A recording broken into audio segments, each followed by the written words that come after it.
Hey everybody, welcome back to Jetlag. This is Andrew Smith and I'm joined by Larry Heath, and this is episode 3 of season 2. And today we're going to continue to talk about the pandemic because it's dominating our year. But what we're specifically talking about is that people in different countries are going through different experiences regarding this. Now, let me back up. As of today, we are at 7,193,988 cases. So that's a lot. We've crossed the 7 million mark, and there have been 408,000 deaths.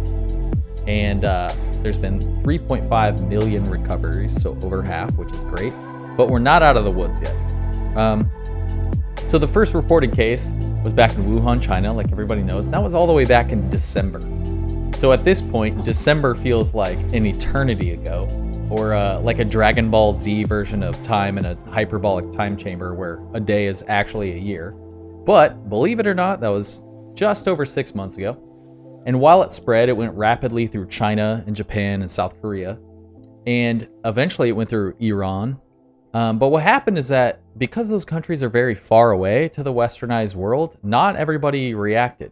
I think a lot of people thought it was like SARS or Ebola or something, where it was going to be something we heard about but not actually show up. But fast forward, and just like usual, the USA is still number 1. But this case, they're winning the wrong contest, and they have the most cases by far. In fact, there's over 2 million of the world's 7.1 million cases are here in the US, where I currently am. And it still remains the highest new active daily count as of today. Now, what's crazy is that Brazil is currently number 2, and nobody was even talking about them as of 3 months ago. So we're in a situation that's just evolving like crazy. And, the U.S. didn't even declare this a national emergency until mid-March. So this was starting to go around late December, early January, and we could see a lot of the signs, but there wasn't really a good reaction, depending on where you live. Some people would love to debate if places overreacted or underreacted, but that's where we're at. Now, in contrast, because I'm talking a lot about the US, you have countries like Sweden who did kind of a weird thing, and they said, hey, use your own judgment and stay home if you should. And it's arguable whether this is working or not. They don't have as many cases as people thought, but they still have a really high death rate. Remains to be seen. But then you have places like New Zealand, who just this week declared 0 active cases. So they're done. While we're maybe halfway through, they're actually finished. And similarly, Australia instated a 14-day quarantine to all travelers who are going to enter. And we want to talk about what that's actually like, because we've heard about it, but not many of us have actually gone through it. So today, we are joined by a guest who is currently almost finished with a 14-day quarantine, but not quite yet. So, Larry, why don't you introduce our guest? Yes, so today we're joined by radio presenter Nic Shields, who has returned to Australia from a year in the U.A.E. In quite impeccable timing. Has gotten himself 14 days of taxpayer paid vacation locked into a hotel. Cheers to you, sir. Cheers to you. No alcohol here, unfortunately, but I'll cheers you with my coffee. That's okay. I'm actually drinking like grapefruit juice, so it just looks cooler than it is. So let's back up real quick. How did this happen? And explain briefly why you're in the situation you're in right now. Well, for me, I was living in the U.A.E. and I'd been there for about a year or so. And it was just fortunate that the end of my contract's coming up and all that. So I could definitely stay, but the COVID situation there was not really improving as such. There was like lots of cases, 800 odd cases a day. There was a national lockdown, so we couldn't really go out. Life was very much impeded. So I made the decision, I'm going to go back to Australia, where there's, in my home state, 0 cases, and there had been for about 9 days at that time.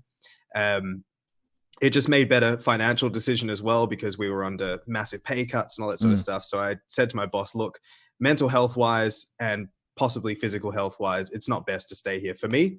So I want to go home. And that's kind of how that came about. 2 weeks later, my company was really awesome. They're like, look, you need to get on a flight because the repatriation flights are slowing down. We don't know whether you're going to actually be able to leave or any of those sort of things. So you've got, however, if you need to leave tomorrow, leave tomorrow. If you can leave in a couple of weeks, leave in a couple of weeks. So I got on a flight and now I'm here in the hotel. It's my 11th day now. So that's kind of how that happened. And it was a bit of a whirlwind of experiences. Tell me a little bit about the flight. So you get on this flight back to Australia. Who were you flying with, firstly? Okay, so initially I went to fly with Etihad because I'd heard they had really great, this sounds so bizarre to say, but they had really great COVID service, as in they had good baggage, because obviously you're moving all your life with you. And they had full meals and full entertainment on the flight. And they were also actually the only airline out of the U.A.E. at the time. A few days before my flight, they cancelled it, which was scary and devastating because I was like, oh my God, all my plans are on this date. Luckily, Emirates had opened up some flights as well. So I got on an Emirates flight, full service, good baggage, all that sort of stuff. The process was actually not so different to flying normally. I was really fortunate in the sense that all of the protocols and everything had been ironed out, but it was an eerie experience. To leave my house, I left my house during our national curfew at the time.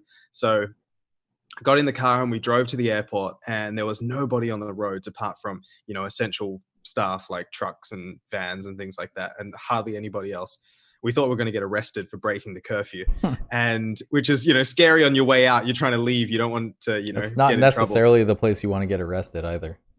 No, definitely not. And especially as you, oh, that's for another podcast. It was one in the past. Yeah.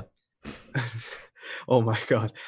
So we got to the airport, and usually when you get to Dubai airport, if you've ever been there before, it's crazy, especially the Terminal 3, the Emirates terminal. There's so many cars and people and noise and horns and everything. It's just mad. So we got there and there was absolutely no one. That's no one so at weird. all. That's so weird. Not a single soul in sight, not even a police officer, nothing. Wow. So I got out, put all my stuff onto a trolley, which I was already worried about. I had to disinfect the trolley and everything because I was like, oh my God, I don't want to bring anything with me on the plane. So I got that. I got there way too early. I got there about 3.5 hours early. Mm-hmm. Their advice was get there 3 hours early. So I had to just sit down way off in the corner and wait.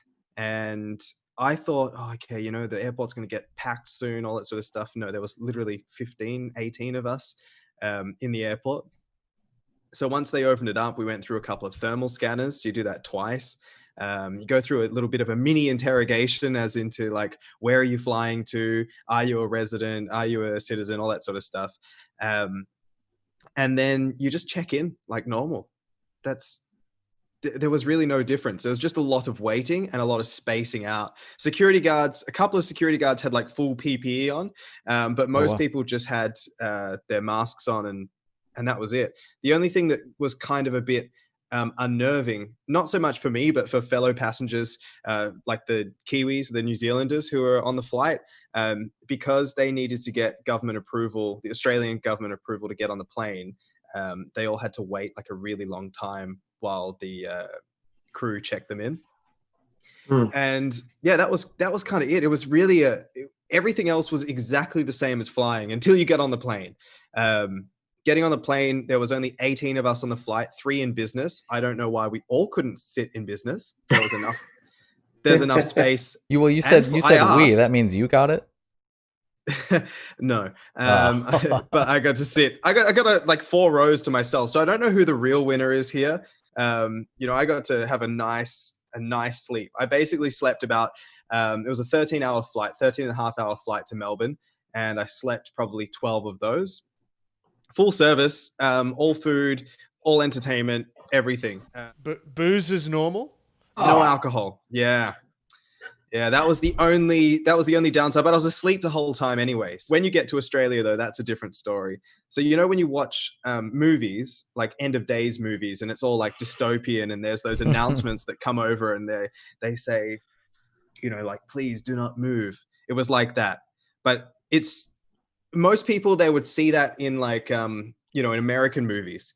And Australia it's not really known for its dystopian nature, and everything here is really not that serious ever. So this was a bit scary because you get on and there's like 3 or 4 different voices. There's health officials, and they're saying, do not get out of your seat, otherwise you'll be chased down by the federal police. And then a federal police officer comes on and tells you, you're sitting on the plane at this point. Yeah. So sorry, I'll back up a bit. Plane lands, right? So plane lands, gets into its gate and holds there for a minute. Usually everybody just like jumps up and grabs their baggage and starts to queue up, right? Yeah, because everyone's an idiot. Yeah, but this was the best flight ever because the flight attendant got on and the head of the flight gets on and she says, "Do not get up from your seat. You can only get up when the Australian health official tells you that you can get out of your seat." I was like, oh my God, so can't they have this on every flight? Yeah, right. I know. Oh. So we all just sat there and we waited for a while, and they got all the families off and the people who were traveling to New Zealand.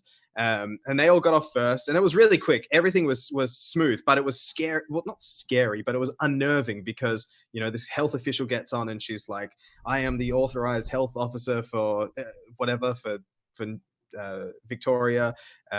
You cannot abscond or you'll be fined $20,000 and you must follow this and that." And they talk you through the process, but you don't see anybody because all the curtains are still drawn. So all you're doing is sitting there and listening to this announcement. It's like, it's real end of days sort of stuff.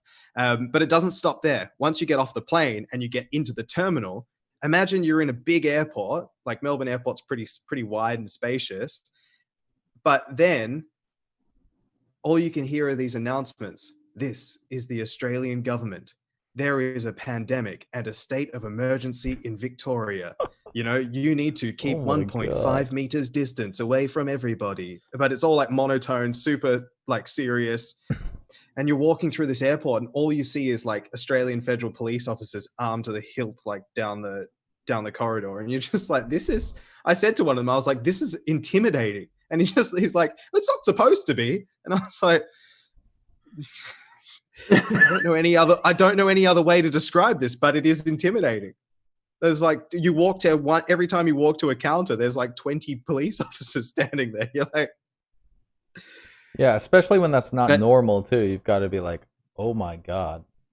Yeah, and you don't want to do anything wrongly. And at this point, by the way, I should add, at this point, we're 20 hours into the process from my house to the airport to off the plane to waiting, still wearing a mask because you're not allowed to take your mask off on the flight. Forgot to tell you about that. So how do you eat? What I did is I actually got all the food and mushed it up in my hands and then slid it under. No, I'm kidding. I took my mask off. But then Mama Bird came. Just strain it through and punch cheesecloth it through your mouth. Hey, I've never had a juice that was so clean before. So you wear your mask the whole time, apart from when you're eating, obviously. But there's heaps of space around you, so you're not really too concerned. And in the plane, all the HEPA filters and everything in the air conditioning actually make it a safer place to be than maybe in a terminal or whatever. Don't take my advice for that, but I read that on the internet somewhere. It's got to be true then. It's definitely true if it's. Thanks, Bill Gates. Were you allowed to bring baggage on board? Because I've heard that carry-ons aren't allowed anymore.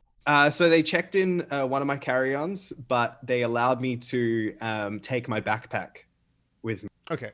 So that was okay, and I put that up in the hat rack, so that was fine.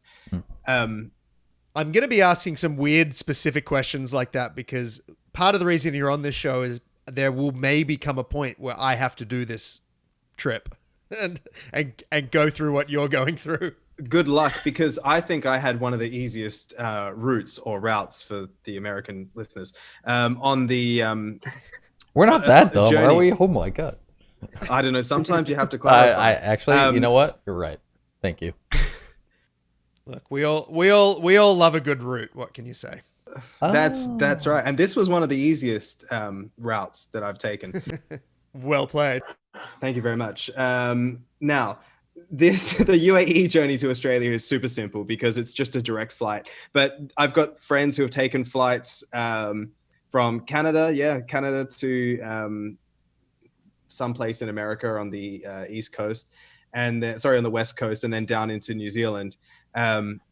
Similar process as well. Like basically everything I think now across all of the airports is solidified, but doing it with just one flight is really easy. I don't know what it's like. If you're flying lots of different carriers and all that sort of stuff, and there's probably different requirements for different airlines. But for me, basically I got to keep all that stuff, and I probably would have fought them on it as well because it was my backpack full of like my camera equipment, my computer, my iPad, all my lenses, all that sort of stuff. So I didn't really want to check any of that in. So yeah, and then sorry, go on. Well, I guess this sounds about what I thought. I mean, Australia took this a lot more seriously, right? You know, in here in the States, they didn't basically enforce anything at a national level. In the airports, they're still trying to make money. That seems to be like the number one concern. So it's all about how clean things are, and they just want to dispel fear, but they're not enforcing anything. They're not saying like you're going to get in trouble if you do this or that. They're like, no, look, we're going to wipe it extra. Please come. Yeah. Which is totally different. But I guess question 2 is, okay, you leave the airport. I guess do they prearrange the travel? And then where do they take you? So what happens is you come out of customs, and then or immigration rather, and they have like a table full of all these people, once again, sitting there with full PPE on and all these papers, and you go through and it's like being in school and you pick up your paperwork at the beginning of the year or whatever, and there's like all these tables. So you go to them, health officers there, and they assign you a hotel pretty much, and they'll give you a bit of paperwork, which is, I'll just quickly show you. It's called a direction and detention notice. And basically it looks like this. So it's like a government legal document, which says that you will be detained for 14 days. And you can't go anywhere. It tells you which hotel you're going to be in, which room number you're going to be in, and the date in which you can leave. So once you've done that, you get all that paperwork, and then you go and pick up your bags, and you go through the border protection like normal. And then you just stand around with a whole bunch of police officers, and they will just hold you there until the bus is ready. And then when the bus is ready, you get herded onto this bus. And on the bus, there's no real social distancing. So by the time that this whole process is done, you ruin it. Yeah, you're like, oh, okay, cool. Well, now, me and Mary, she's licking my earlobe. It's where's all the safety gone? But we were I spaced myself out on this bus. I went further up the back. For the principle of it. Oh my gosh. Yeah, it's mad. Anyway, they would put you on the bus, and then the federal police escort you to the hotel, and then they escort you in a bus where you're not distanced. Yeah, they're distanced though. They're in a car behind, so they're safe. It's kind of like, well, I mean, for us, we were fortunate because there was only 9 of us going to this hotel on a bus that probably seats about 30. So the first half of the bus weren't distanced. They were literally sat behind each other, like basically, licking each other's earlobes. But then the cool kids went straight to the back and they were getting it done. Exactly. Oh. So I just went straight to the back, and another guy and another woman, we all sat diagonally to each other, and we were fine. But everybody at the front, I don't know, I think maybe they were just so jet lagged, or they had no idea, or maybe they didn't even care. So anyway, we all got to the hotel, and then you get to the hotel, and all the police are there, and all the security are there. So there you've got local police, federal police, and the security contractors, and the government health officials. This is where it gets scary again, because there's like 500 million people there. There's more government officials than there was people getting into the hotel. And then they tell you one after the other, like, you need to stand up. We will grab your bags. They get all your bags. You check into the hotel. You give them all your forms. They do a little health check with you to make sure that you're okay. You tell them what you're allergic to. And what your health requirements are and all that sort of stuff. They give you a little care package. We got 2 of those, by the way. We got one at the airport, and then we got one as we walked into the hotel. So what's in that? That's kind of just like bin bags, because you definitely need them, and snacks. You know, when you get off the plane, actually, it's really quite lovely. I should probably make a point of this.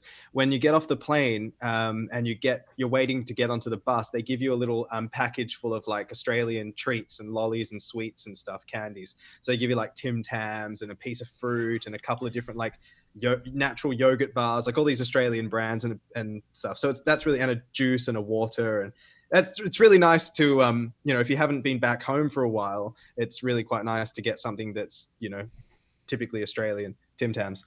And then at the hotel, you get something that's similar again, full of coffee, tea, and all that sort of stuff. And when you get into the hotel, you're not allowed to touch anything. So the security guards will take all your bags up to your hotel room for you, and then you will be escorted into your room. And once they close that door behind you, that's the last time that you'll walk down that corridor for the next 14 days. So no amenities in the whole hotel, like no gym, no outside walk, just your window, your bathroom. Does the window even open? No, here at the Metropole, I have a solid glass window. So you've had no fresh air in almost 2 weeks. But here's the thing. So in some hotels, like the hotels in Western Australia, there's absolutely no fresh air at all. None. They will not let you out for anything. But luckily in Melbourne, we have another government form, which is the permission for temporary leave from detention. And this allows you recess. I'm just trying to get rid of the exactly. This feels like something out of a Douglas Adams novel. It's just. And then we get the proposed activity, 15 minutes fresh air walk.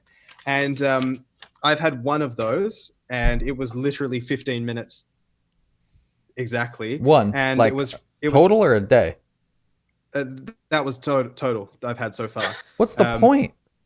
Yeah, you can apparently you can request them like a lot. I only requested this one because I was bored, and I was like, I wanted to see if they'd actually give it to me, and they did. I mean, I'm not really hard up for the fresh air because the air quality in this room is really good. I've got a massive hotel room. I'm fine. So I went up for my 15 minutes, and I say up for my 15-minute air break. You don't go downstairs and touch the soil or anything. I went 10 floors up to stand on a balcony in 10-degree weather. And bear in mind, I came from the U.A.E. where it was like 45 degrees.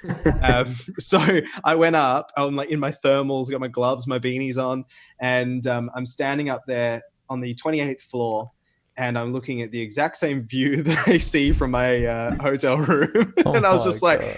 I'm like, well, I can't really stretch my legs because I'm just walking on a balcony, which is, you know, maybe like 20 feet long. So, dude, how do they make sure you don't just off yourself while you're up there? Like, could make somebody go insane? Well, this is okay. So it's a really high up, what do you call it? It's like a really high balcony, like the glass thing. So you can't really jump on it. But the funny thing was, the guy called me from the health office, and he was like, yeah, so if you do abscond, it will be a $20,000 fine. And I was like, well, if I manage to abscond 28 floors above, you can have the 20 grand. You'll have to like scrape it out of my pocket because there's no way anyone can do that. Oh my God. All right. So let's just go back. You check in, they shut the door behind you. It's like, with all the reverb, you know, you're stuck in there. And then how are the first few days? How did that go?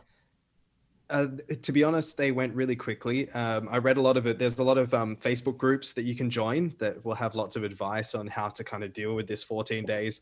For me, it was really quite easy. The first few days were amazing. Actually, I thought I'd beat the jet lag. I woke up at the right time in the morning. I went to sleep at the right time at night. I was doing a little bit of exercise. I was getting all my life admin because I haven't lived in Australia in nearly 10 years. Right, so yeah. I had to get a bank account. I had to get the government support. I had to get a phone number. You know, I was really busy doing all those things. I was tidying up some work from, you know, my old job. And so I was really, really quite busy. And those days went really, really quickly.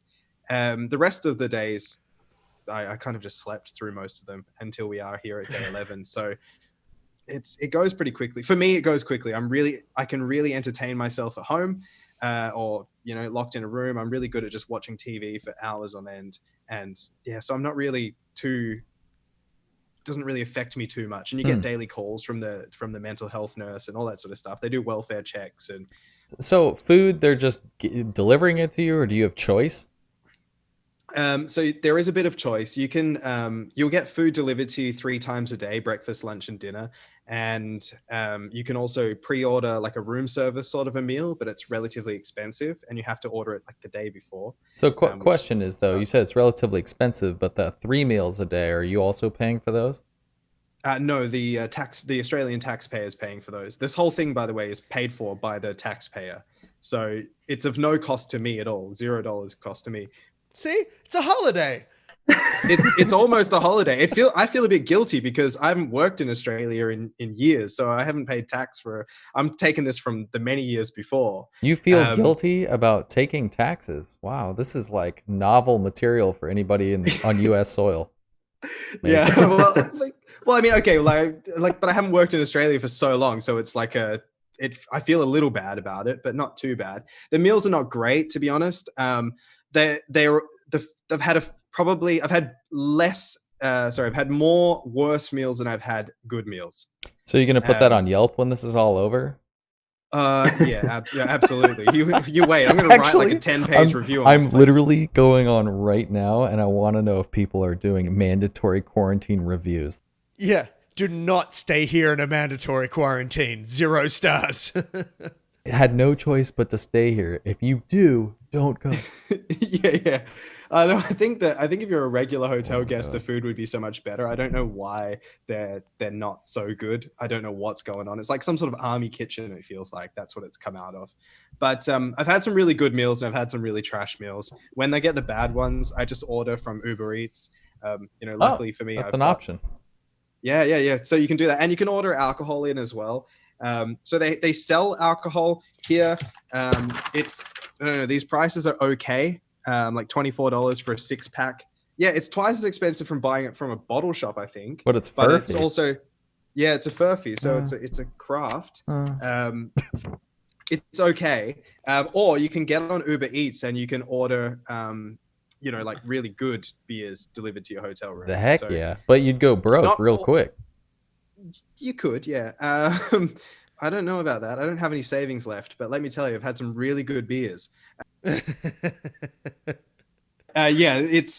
an expensive hobby if you want to do that, or an expensive thing if you want to do that. But today I got no breakfast delivered. I don't know what happened there, and the lunch was not great. So I ordered like a crab and egg toast and 2 coffees, because you're in Melbourne. How could you not eat all the cafe food? So I mean, this whole process is really what you make of it. Some people have had some really terrible experiences. Mine is pretty good. Like this, I have really no complaints apart from the food.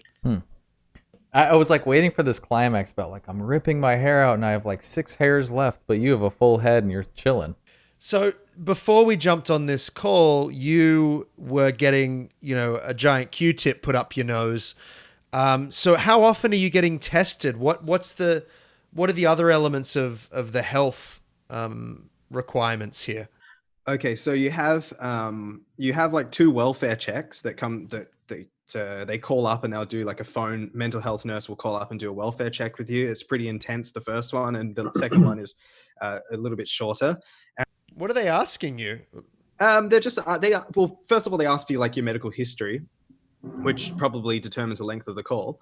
And then they will ask you, like, how are you dealing with, being in isolation? Are you talking to friends and family?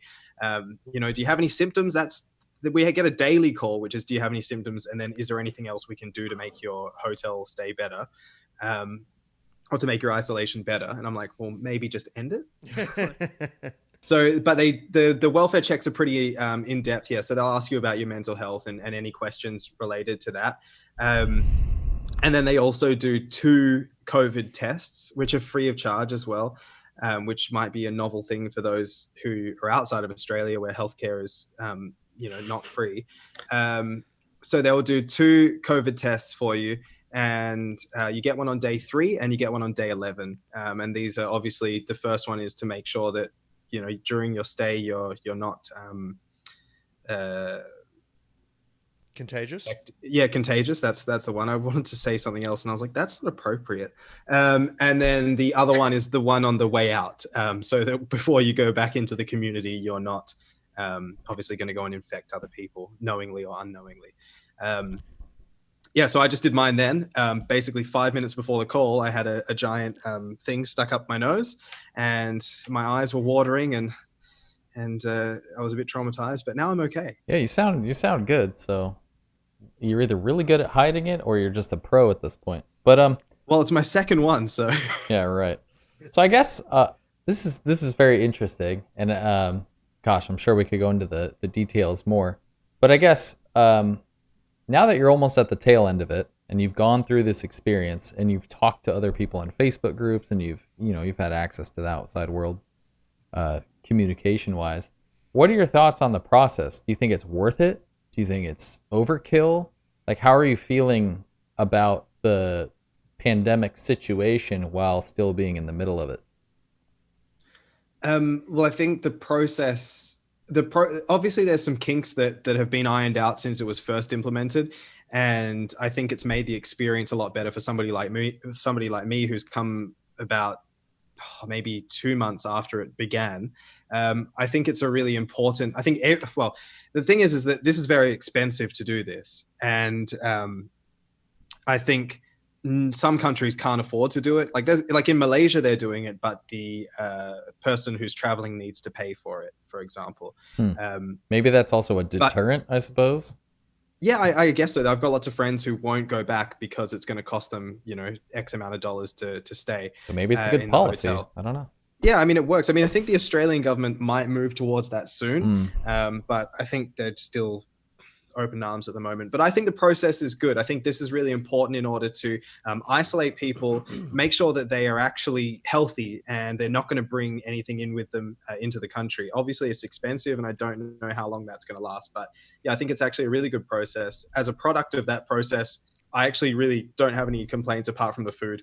That's my only thing. And even then, it is edible if you want to. You're not going to starve. It's just not great. So first world problems. Yeah, it's a massive first world problem. Yeah. So we're really fortunate and really privileged in Australia. And also, I think when you're coming in, you're having all of these thoughts and anxieties around COVID-19, and this kind of allays those fears. And it means you can go back to your family and back to your friends and not have to worry about accidentally infecting them or even worse, killing somebody because of that. So yeah, that's. Yeah, so that's really wild. I mean, I'm in a situation where because we don't have any protocol like this, I'm actually at the whim of everybody else. So even if I follow all the rules and am extremely careful, it doesn't mean that anybody else I interact with had to be. There's no rules. And I mean, as a lot of people have seen now, we had people very angry protesting all across the entire U.S. because they wanted haircuts and to go to bars and stuff, and they're not wearing masks on purpose. And you have no idea, because people don't talk about politics here. You don't know what they think, and it's like, it's such a trip because you're gonna leave there and not have to care and feel like no weight. And that's a trip. That's not something you like. That's so much anxiety that's put on you. Especially if you're somebody who's so responsible, you don't know what anybody else is doing. I think that's what living in the U.A.E. was like. Even though there was all these rules and that sort of stuff, you can't really, because the case numbers are so high, you can't really trust anybody to have done the right thing, because every person you meet, you're not going to ask them, have you had any symptoms lately? Are you coughing? Is your temperature above 38 degrees? You can't do that with everybody you meet. So you have to limit yourself and make sure that you are, staying away from people. And that's really difficult to do. I will still carry a little bit of that anxiety with me when I walk out of this hotel room, because that's been my way of life for the past 4 months. So it's still going to be there, but I think it'll slowly dissipate, because you will, like me personally, I'll have a lot more confidence in, the government here. Not that I didn't have any confidence in the government there. It's just in the sense that because the case numbers are so low, zero in a lot of places, you can have that confidence that that you're not going to you're not going to get sick. You still don't know because you just don't know because this is something you can't see. But at least it'll kind of be alleviated a little bit more. And it's working. I mean, you look at the numbers in Australia, and when there are new cases being reported, it's people in quarantine. So it's working. It's keeping the cases to international travelers, and it doesn't leave that hotel. And you talk about the investment that the government's had to make into keeping you there, but I would argue that that is going to be paid off in dividends by the fact that they're not going to have to worry about it, you infecting 100 other people and then them infecting another 1,000 people and then lockdown having to happen again. So, I hope this continues for as long as it's a international problem, because it's working and you can't argue with those numbers. Yeah, and so not at all. I mean the business situation too. We're still dealing, at least in California, with different phases of businesses opening up, and not everything on the list has qualified. I.e., large Same in Canada. and bars and entertainment stuff is kind of the last hurdle, which we talked about at length the last 2 episodes. But is Australia avoiding that? I mean, are they having shows and entertainment, or are they going to get there first? Or yeah, I don't know about that, but I know that like gigs and things, I don't think so. I haven't seen anything, and I don't think they will for quite some time. But their sport is back on. I know that they're a lot of money. Up to. Yeah, and they're and especially in Australia as well. It's a massive sporting nation. They're allowing up to 2,000 people into a stadium at once. I'd imagine there would be some sort of social distancing in that, and then up to 230 or 240 into the private suites in the stadiums as well. So at least 2,500 ticketed members into a stadium.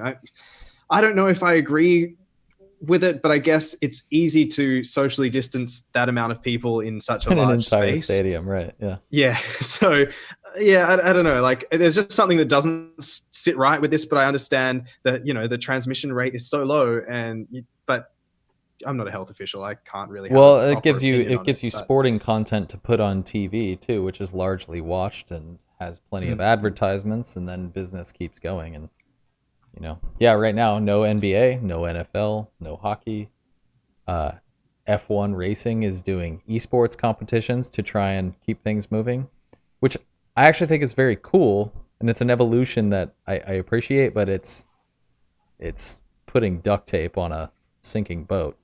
Exactly. We're in a totally different situation because we've treated it totally differently, but there's a lot of factors: population, spread before anything happened. I mean, we could go on to this forever, but it is very cool to hear your experience from a country that is by and large doing exceedingly well in the global situation with COVID. It's really cool, man. I really appreciate you coming on, talk to us, and sharing all the details, and hopefully not going more mad talking about it with us. But no, not at all. It's like a therapy of sorts. I do have to ask before we go, what's the thing you're most looking forward to when you get out of that hotel? Well, the first one is I can't wait to just feel the cold air for just longer than 15 minutes. That's going to be lovely. I hate the cold, but I'm going to love it now because I'm free. It's like freedom. But the main thing that I'm really looking forward to is just getting out into the bush and into nature, and being able to go camping and go hiking and all those sort of things. They're the things that I really love doing and enjoy doing. And I just can't wait to do that because I haven't been outside of my house, a plane, and this hotel room for the past 4 months. So I'm so keen to just get out into nature and just go and sleep under the stars somewhere. That's amazing. Well, make sure and turn on Shawshank Redemption right before they let you out, so then you're just high on that energy and you can just run outside, rip your shirt off. I pictured that exact same image of him with the rain, and I pictured the same thing. That's exactly what it's going to be like. I've actually got a friend to throw a bucket of water from the car park above. just wait for it. Well, when you come out, you got to start racking up TikTok views as fast as possible. So Apparently. all right, man. Well, I really appreciate it. That was awesome. Thanks for explaining that, and best of luck your last few days, and have a great time hanging with your friends and family again. I will do. Thanks very much. Thanks for having me. It's been a pleasure. Thanks for being here, and we'll see you next time when we'll be joined by musician LPX, who'll be talking about the impact of the coronavirus on touring and her record label. So we'll see you then.